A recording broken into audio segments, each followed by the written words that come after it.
Hi friends, నేను మీ వెంకటేశ్వర రెడ్డి. మరి ఈ వీడియోలో ఏపీ టెట్ ప్రిపేర్ అయ్యేటువంటి ఆస్పిరెంట్స్ని బేస్ చేసుకొని ఫ్రెండ్స్ మరి 2026లో డిఎస్సి రావడానికి ఎక్కువగా అవకాశాలు అయితే కనిపిస్తున్నాయి. మరి 26లో వచ్చేటువంటి డిఎస్సికి ముందు ఖచ్చితంగా టెట్ నోటిఫికేషన్ అయితే ఉంటుంది.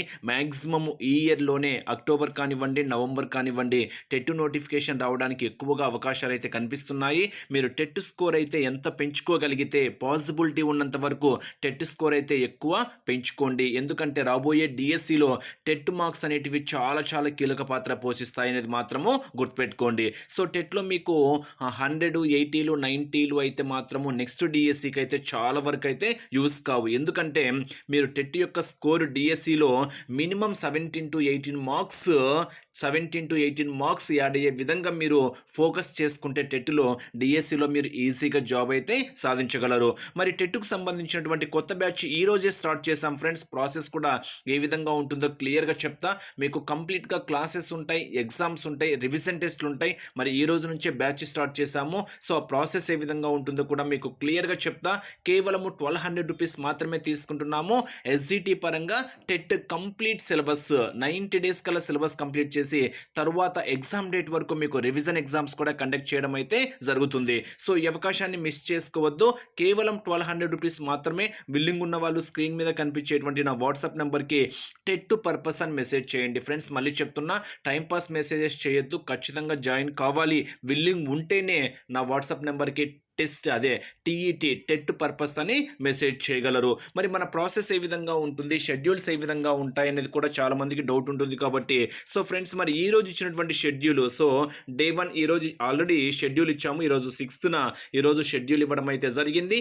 మరి ఈ షెడ్యూల్ బేస్ చేసుకొని మీకు క్లాసెస్ ఇచ్చాము, ఎగ్జామ్స్ ఇచ్చాము. అంటే ఆల్మోస్ట్ జాయిన్ అయిన వారికి పేమెంట్ గ్రూప్ వాళ్ళకి అందరికీ ఈ షెడ్యూల్తో పాటు ఈ షెడ్యూల్కు సంబంధించినటువంటి క్లాసెస్, వీటికి సంబంధించినటువంటి ఎగ్జామ్స్ అంటే అన్ని కలిపి ఒక ఎగ్జామ్ కాదు. సో ఏ టాపిక్ ఆ టాపిక్కి ఏ లెసన్ కావాల్సిన ఇండివిజువల్ ఎగ్జామ్స్ ఉంటాయి. కాబట్టి మీరు ఎగ్జామ్స్ రాయడం చాలా చాలా ఇంపార్టెంట్ ఫ్రెండ్స్. మళ్ళీ చెప్తున్నా, మీరు టెట్లో కానివ్వండి, డిఎస్సిలో కానివ్వండి మంచి స్కోర్ చేసుకోవాలి అనుకుంటే రివిజన్తో పాటు ఎగ్జామ్స్ చాలా చాలా కీలక పాత్ర పోషిస్తాయి. మళ్ళీ చెప్తున్నా, రివిజన్ చేయడం అయితే అలవాటు చేసుకోండి, ఎగ్జామ్స్ రాయడం కూడా అలవాటు చేసుకోండి. Preparation okay. సో క్లాసెస్ ఎక్కడైనా ఉంటాయి, టెక్స్ట్ బుక్స్ ఎక్కడైనా దొరుకుతాయి. సో మీరు ఎగ్జామ్స్ రాసినప్పుడే, అది కూడా ఎగ్జామ్స్ అంటే టైం పాస్ ఎగ్జామ్స్ కాదు, ఆ క్వశ్చన్ పేపర్స్ ఒక స్టాండర్డ్లో ఉండాలి. అలా ఉన్నప్పుడు మాత్రమే మీరు ఎక్కడ మిస్టేక్స్ చేస్తున్నారు ఏంటి అనేది మీకు ఒక అవగాహన వస్తుంది. నెక్స్ట్ అలాంటి మిస్టేక్స్ చేయకుండా మీరు ముందు జాగ్రత్తగా మీ ప్రిపరేషన్ అయితే కొనసాగిస్తారు. ఇలా డైలీ 3 సబ్జెక్ట్స్ ఉంటాయి. అదేంటి 3 సబ్జెక్ట్స్ ఏ ఉన్నాయి, మిగతా సబ్జెక్ట్స్ ఉండవా అంటే అన్ని సబ్జెక్ట్స్ ఉంటాయి ఫ్రెండ్స్. ఒకే రోజు అన్ని సబ్జెక్ట్స్ చదవలేరు. కాబట్టి డైలీ 3 సబ్జెక్ట్స్తో మీకు 90 డేస్ కల్లా టెట్కు సంబంధించినటువంటి సిలబస్ అంతా కంప్లీట్ చేస్తాము. ఆ 90 డేస్ తర్వాత మళ్ళీ మీకు టైం వేస్ట్ కాకుండా రివిజన్ ఎగ్జామ్స్ కూడా ఇదే ఫీజులోకే కండక్ట్ చేయడం అయితే జరుగుతుంది. సో మీకంటూ ఒక ఐడి నెంబర్ ఇస్తాము. మేము ఇచ్చేటువంటి ఐడి నెంబర్ ద్వారా మీ ఫ్రీ టైంలో ఎప్పుడైనా ఎగ్జామ్ రాసుకోవచ్చు, మీ ఫ్రీ టైంలో క్లాసెస్ కూడా ఎప్పుడైనా వినొచ్చు అనమాట.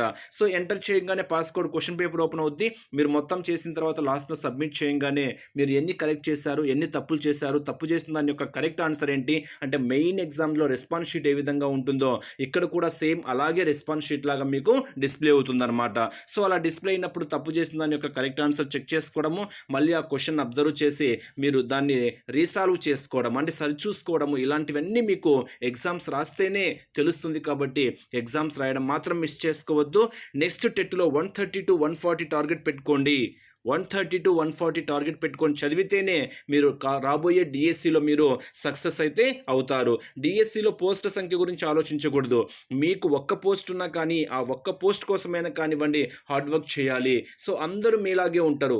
బట్ ఎవరైతే ప్రిపరేషన్ స్టాండర్డ్స్, ప్రిపరేషన్ ప్లానింగ్ ఎవరైతే చేంజ్ చేసుకుంటారో వారు మాత్రమే సక్సెస్ కావడానికి ఎక్కువ అవకాశం అయితే ఉంటుంది. సో గతంలో మీరు ఏవైనా మిస్టేక్స్ చేసినా ఆ మిస్టేక్స్ మళ్ళీ పునరావృతం కాకుండా ఇప్పటి నుంచి కానివ్వండి ప్లానింగ్ సెర్చ్ చేసుకొని ఇప్పటి నుంచైనా కానీ సరిగా ప్రిపరేషన్ ప్లానింగ్తో, అంతకుముందు సరిగా చదవలేదు అనుకోండి, ఇప్పటి నుంచైనా కానీ సరిగా చదువుతూ సరైనటువంటి గైడెన్స్తో కరెక్ట్గా మీరు రివిజన్ చేసుకుంటూ ఎగ్జామ్స్ రాసుకుంటూ మీ ప్రణాళిక అయితే కంప్లీట్ చేసుకోండి. ఖచ్చితంగా మీరు కూడా సక్సెస్ అవుతారు. ఓకే ఫ్రెండ్స్, మరి wish you all the best. మరి ఇలా ఒక షెడ్యూల్ వైజ్గా మీరు 90 డేస్ కల్లా సిలబస్ కంప్లీట్ చేసి తర్వాత రివిజన్ ఎగ్జామ్స్ కూడా కండక్ట్ చేస్తాం కాబట్టి ఇలా షెడ్యూల్ వైజ్ ప్రాసెస్ మీకు బాగా యూజ్ అవుతుంది. మరి ఇలా షెడ్యూల్ వైజ్ కావాలి అనుకుంటే మాత్రము స్క్రీన్ మీద కనిపించే నా వాట్సాప్ నెంబర్కి టెట్ పర్పస్ అని మెసేజ్ చేయండి. మీకు కంప్లీట్గా షెడ్యూల్తో పాటు క్లాసెస్ ఉంటాయి, ఎగ్జామ్స్ ఉంటాయి, రివిజన్ టెస్టులు కూడా ఉంటాయి. టెట్ ఎగ్జామ్ డేట్ వరకు మీ ఫ్రీ టైంలో ఎప్పుడైనా క్లాస్ వినండి, ఎప్పుడైనా ఎగ్జామ్ రాసుకోండి. మనమైతే షెడ్యూల్ ప్రకారం మీకు కండక్ట్ చేయడం అయితే జరుగుతుంది. Anyhow, wish you all the best. Thank you. ఇంకా ఆలస్యం అయితే చేసుకోవద్దు. ఇప్పుడే నా వాట్సాప్ నెంబర్కి టెట్ పర్పస్ అని మెసేజ్ చేయగలరు.